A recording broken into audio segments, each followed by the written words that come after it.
power of typography to activate a cause. Monotype is a company that creates typefaces and technologies that enable people to share their stories. They created a brief that asked we make a difference with the power of type. I had to choose a cause I believe in and use the power of typography to motivate, educate, and inspire my audience with a poster, digital element, and other touchpoints. I picked to fight for abortion rights in America, as the law making it legal in every state was recently overturned, and many people are suffering because of it. To start the process off, I drew up a Gantt chart for time management and got stuck into research on abortions.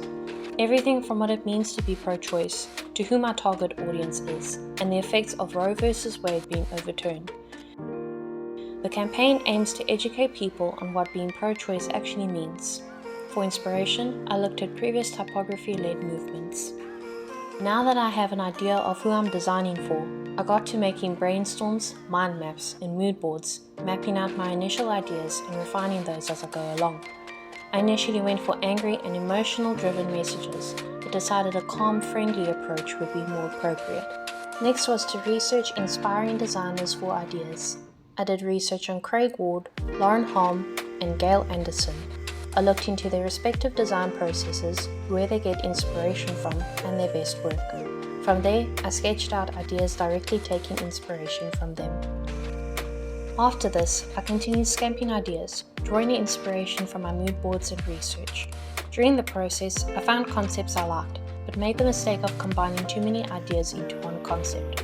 As a result, the scamps looked crowded and were hard to read. After taking a breather, revisiting the drawing board, and applying original and experimental design practice, I came up with a more refined concept. I considered any unconscious biases I may have carried into the designs and made a note of using gender-neutral terms instead of very feminine terms, as some people have a uterus but don't identify as female.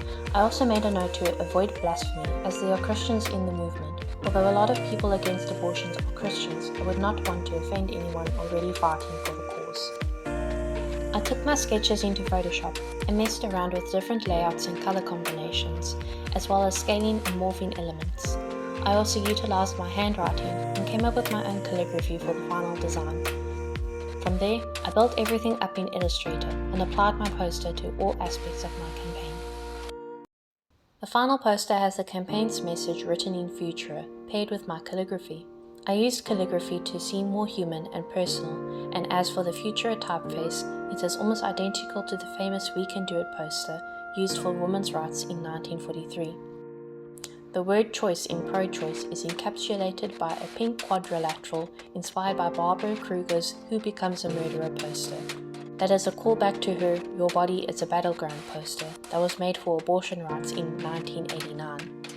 The color palette used is pink, blue, and yellow, inspired by the pansexual flag, pan meaning all genders. My touch points are button pins and murals. These are perfect physical touch points that people can go out to see.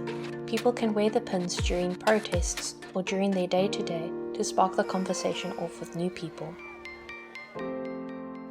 For my digital element, I chose to make an Instagram account, as this is the most popular social media app my target audience uses, and they're more likely to follow the account and keep up to date with any related news via the account. And to top it all off, photo submissions. This is an easy way of involving people and spreading the word further. Members of the movement can draw the hashtag in the road or sidewalk with chalk and upload photos of their work onto Instagram. Passers-by can then look up the hashtag and find the account through the chalk art.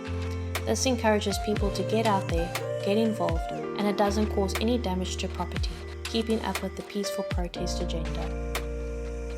Altogether, the final designs work well as a set and give off the feeling of a positive movement that anyone can make a difference in.